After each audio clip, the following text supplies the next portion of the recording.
Hello guys, welcome back. आज की ये वीडियो है सफिक्स एंड प्रीफिक्स इस टॉपिक पर। हमारे एक सब्सक्राइबर के रिक्वेस्ट पर हमने आज ये वीडियो बनाई है। गाइस, ये जानकारी काफ़ी महत्वपूर्ण है। अगर एक बार आपको इनका सही ढंग और सही तरीका पता चल जाए तो आपको ज़िंदगी में कभी भी डिक्शनरी को देखने की ज़रूरत नहीं पड़ेगी।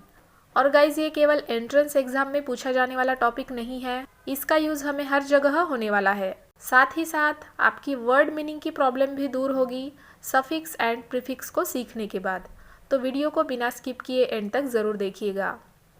वीडियो शुरू करने से पहले चैनल को सब्सक्राइब नहीं किया है तो चैनल को सब्सक्राइब करना ना भूलें और बाजू वाले बेल आइकन को भी प्रेस कर दें। तो चलिए वीडियो को स्टार्ट करते हैं। सबसे पहले फ्रेंड्स, हम सफिक्स और प्रीफिक्स का मतलब जान लेते हैं कि सफिक्स क्या है और प्रीफिक्स क्या है, ताकि इन दोनों में आपको कोई भी कन्फ्यूज़न ना हो। देखिए फ्रेंड्स, कुछ ऐसे शब्द होते हैं जो किसी भी शब्द के आगे यानी कि पहले जुड़ जाते हैं और नया शब्द बना देते हैं, उन्हें प्रीफिक्स कहा जाता है। और जो शब्द किसी शब्द के पीछे जुड़कर नया शब्द बना देते हैं उन्हें सफिक्स कहा जाता है। ओके, अब इन्हें याद कैसे रखा जाए? तो देखिए, पीए से प्रीफिक्स यानी पहले जुड़ने वाले शब्द, इतना बस आपको याद रखना है, और सफिक्स यानी कि पीछे जुड़ने वाले शब्द। आइए फ्रेंड्स, अब हम सबसे पहले सफिक्स के वर्ड्स को समझ लेते हैं। सफिक्स यानी कि पीछे लगने वाले शब्द, और हमारा पहला सफिक्स है लेस। अगर आपको इसका सही यूज़ करना आ गया तो आप बड़े बड़े शब्द भी आसानी से बना सकते हो। तो चलिए सबसे पहले लेस की हिंदी जान लेते हैं। लेस को हिंदी में कहते हैं बे यानी कि बिना। मतलब लेस ये शब्द किसी भी इंग्लिश वर्ड के पीछे अगर लग जाए तो उसका मतलब यही होता है बिना। जैसे कि शेम।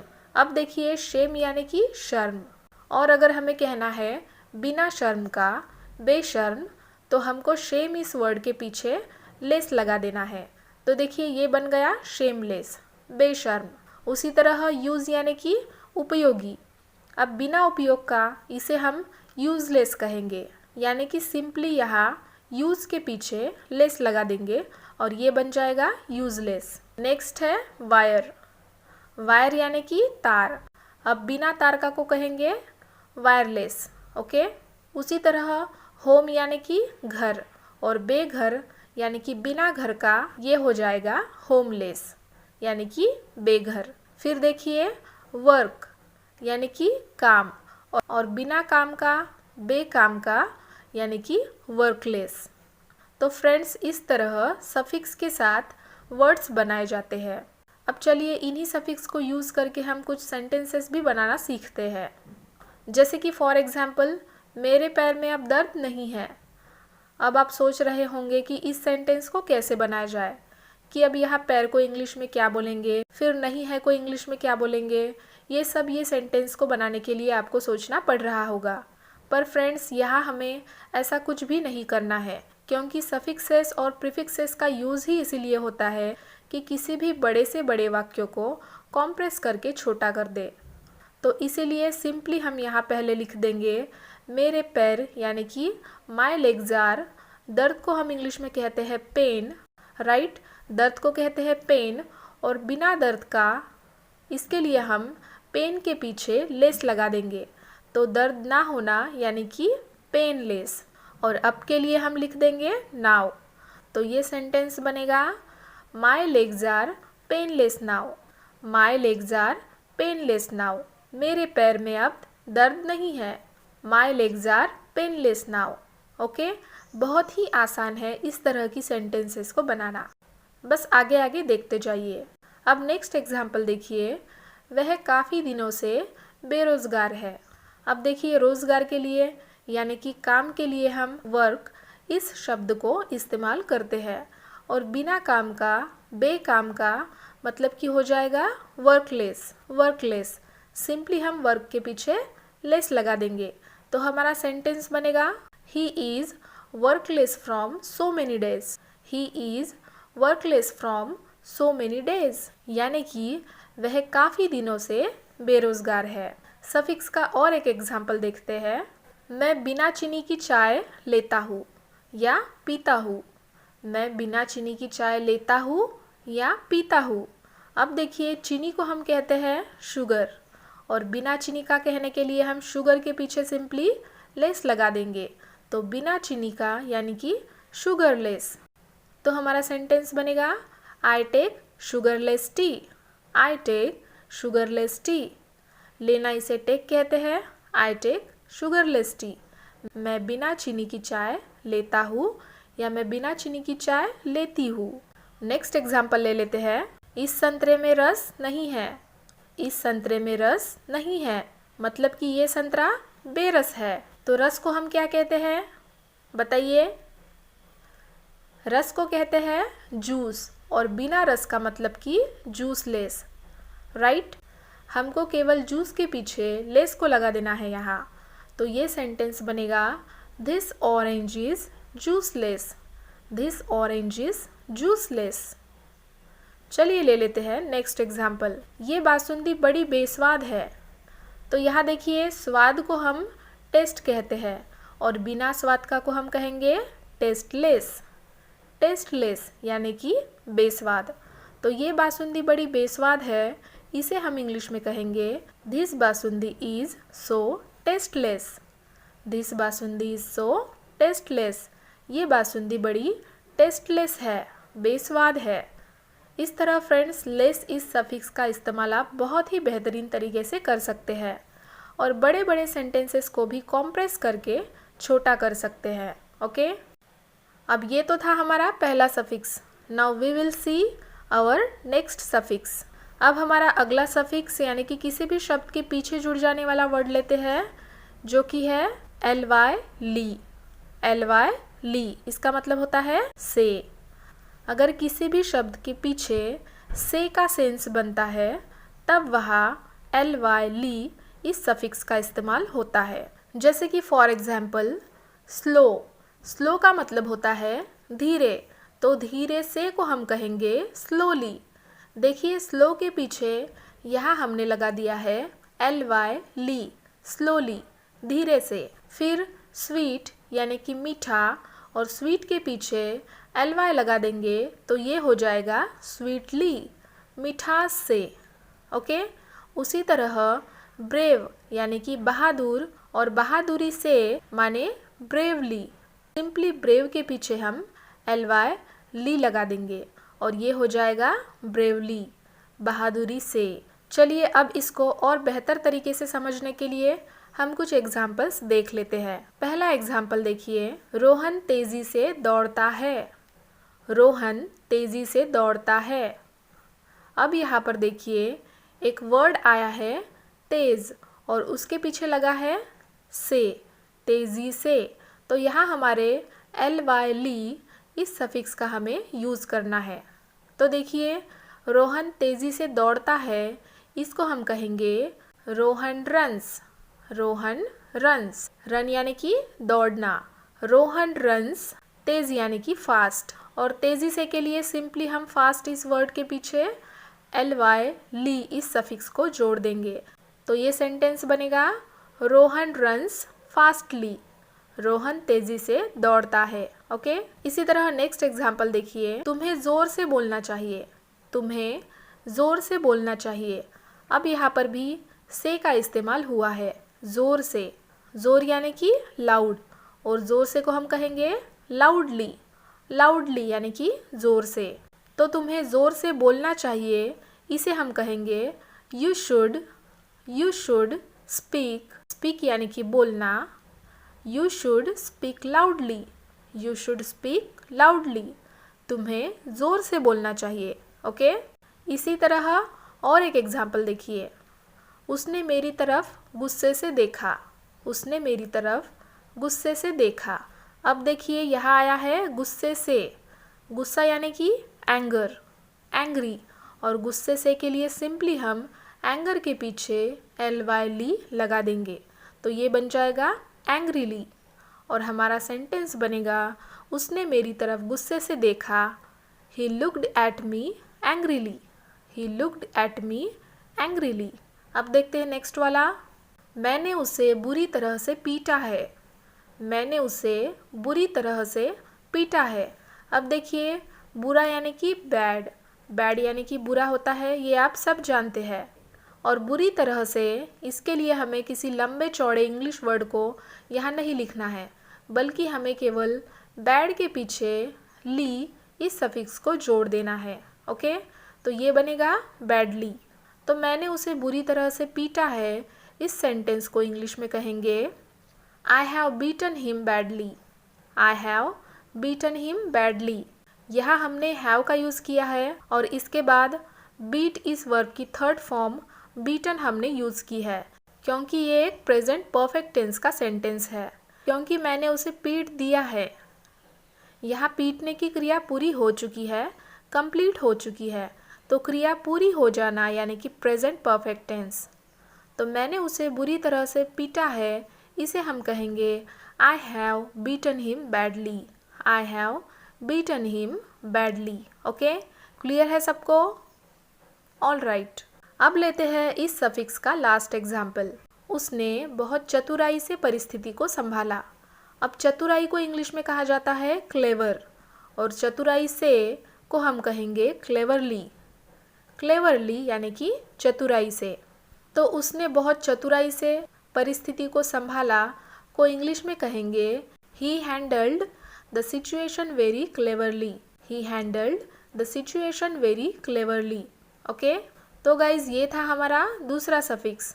आई एम श्योर आपको अब ly ली इस सफिक्स का इस्तेमाल अच्छे से करना आ गया होगा। तो इस तरह यहाँ हमने अब तक देखे दो सफिक्स।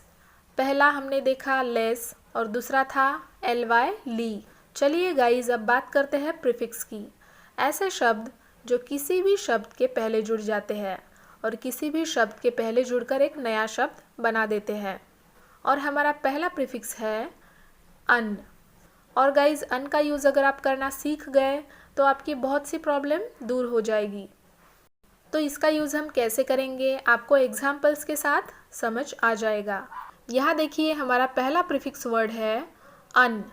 अन का मतलब होता है अपोजिट, यानी कि विलोम शब्द, विरुद्ध शब्द, यानी कि किसी भी शब्द का अपोजिट बनाने के लिए अन का प्रयोग किया जाता है। फॉर एग्जाम्पल देखिए वेल यानी कि अच्छा। अब वेल यानी कि अच्छा होता है ये तो आपको पता है, पर अगर अच्छे का उल्टा बुरा होता है और बुरा को हम इंग्लिश में क्या कहेंगे ये अगर यहाँ आपको पता नहीं है तो यहाँ आपको चिंता करने की कोई बात नहीं है। तो आप सिंपली वेल इस शब्द के आगे यहाँ अन का प्रयोग कर दो तो ये हो जाएगा अनवेल। और अनवेल यानी कि बुरा। ओके, याद रहे प्रीफिक्स को शब्द से पहले जोड़ते हैं और सफिक्स को पीछे, ये आपको यहाँ ध्यान में लेना है। और यहाँ इस वक्त बात हो रही है प्रीफिक्स की, जो कि पहले जोड़ा जाने वाला शब्द है, इसलिए हमने वेल इस शब्द से पहले अन को जोड़ा है। चलिए अगला प्रीफिक्स वर्ड देखते हैं क्लीन्ड। क्लीन्ड यानी कि साफ सुथरा। अब देखिए क्लीन का अपोजिट होता है गंदा, और अगर गंदे को हम इंग्लिश में क्या कहेंगे ये अगर आपको यहाँ पर पता नहीं, ये आप नहीं जानते हो, तो क्लीन्ड इस वर्ड के ठीक आगे आप अन लगा दो तो ये हो जाएगा अनक्लीन्ड यानी कि गंदा। ओके, बहुत ही सिंपल और सरल है। इसी तरह का अगला एग्जाम्पल देखिए पैक्ड यानी कि बंद। अब यहाँ पर देखिए बंद का उल्टा खुला हमें कहना है, तो सिंपली हम पैक्ड इस वर्ड के आगे अन इस वर्ड को जोड़ देंगे और ये एक नया वर्ड बन जाएगा अनपैक्ड यानी कि खुला। पैक्ड यानी कि बंद और अनपैक्ड यानी कि खुला। तो इस तरह यहाँ पर हमने पहला प्रीफिक्स अन को देखा। आइए अब इसका प्रयोग हम सेंटेंसेस में कैसे करेंगे ये भी देख लेते हैं। हमारा पहला सेंटेंस है तुम एक बिन बुलाए मेहमान हो। तुम एक बिन बुलाए मेहमान हो। अब देखिए यहाँ पर हमें ये तो पता है कि बुलाए हुए मेहमान को कहा जाता है इनवाइटेड, पर अगर हमें ये नहीं पता कि बिन बुलाए मेहमान को क्या कहा जाता है तो सिंपली हम इनवाइटेड के आगे अन इस प्रीफिक्स को जोड़ देंगे और ये हो जाएगा अनइनवाइटेड यानी कि बिन बुलाया हुआ। तो तुम एक बिन बुलाए मेहमान हो, इसे हम इंग्लिश में कहेंगे you are an uninvited guest. You are an uninvited guest. इसी तरह नेक्स्ट एग्जाम्पल देखिए वह यानी कि कोई लड़की या औरत अनपढ़ है, तो इसे हम इंग्लिश में कहेंगे she is uneducated. She is uneducated. पढ़ी लिखी को एजुकेटेड कहते हैं और बिना पढ़ी लिखी अनपढ़ को हम कहेंगे अनएजुकेटेड। तो इस तरह अगर किसी विरुद्ध अर्थ वाला शब्द आपको इंग्लिश में नहीं पता तो वहाँ सिंपली आप अन जोड़ दो उस वर्ड के सामने, तो आपका काम यहाँ बन जाएगा। नेक्स्ट है वह मूर्ख है या वह बेवकूफ़ है। तो अब यहाँ मूर्ख या बेवकूफ़ को इंग्लिश में क्या कहा जाए ये आपको पता नहीं, पर अगर आप इसका उल्टा बुद्धिमान या धूर्त या चतुर को इंग्लिश में क्या कहते हैं इसके बारे में जानते हो तो आप इस सेंटेंस को ईजिली बना सकते हो। तो देखिए, चतुर को हम इंग्लिश में कहते हैं वाइज, तो बस वाइज के ठीक पहले हम अन को जोड़ देंगे तो ये बन जाएगा अनवाइज। ओके, अनवाइज यानी कि मूर्ख, बेवकूफ़। तो हमारा सेंटेंस बनेगा he is unwise, he is unwise. चलिए लेते हैं नेक्स्ट एग्जाम्पल। यह कपड़ा गीला है, यह कपड़ा गीला है। अब देखिए, गीला की इंग्लिश अगर हमें नहीं आती तो हम पहले देखेंगे कि सूखे को क्या कहते हैं। गाइज, सूखे को कहते हैं ड्राइड, तो गीले के लिए हम सिंपली ड्राइड के आगे अन लगा देंगे और ये बन जाएगा अनड्राइड यानी कि गीला। तो यह कपड़ा गीला है को इंग्लिश में हम कहेंगे this cloth is undried, this cloth is undried. यह कपड़ा गीला है। ओके, अब लेते हैं इस प्रीफिक्स का लास्ट एग्जाम्पल। यह एक अनसुनी कहानी है, यह एक अनसुनी कहानी है। सुनी हुई कहानी को हम हर्ड स्टोरी कहते हैं और इसका ठीक अपोजिट हो जाएगा अनसुनी यानी कि अनहर्ड स्टोरी। तो ये एक अनसुनी कहानी है को इंग्लिश में हम कहेंगे this is an unheard story, this is an unheard story. Okay, तो गाइज ऐसे इंग्लिश में बहुत से शब्द हैं जिनके आगे अन को लगाकर भी हम अपना काम चला सकते हैं। तो इस तरह हमने देखे पहले प्रीफिक्स अन के एग्जाम्पल्स। अब लेते हैं हमारा दूसरा प्रीफिक्स यानी कि पहले लगने वाला शब्द जो कि है प्री। गाइस, प्री का हिंदी में मतलब होता है से पहले, से पहले यानी कि प्री।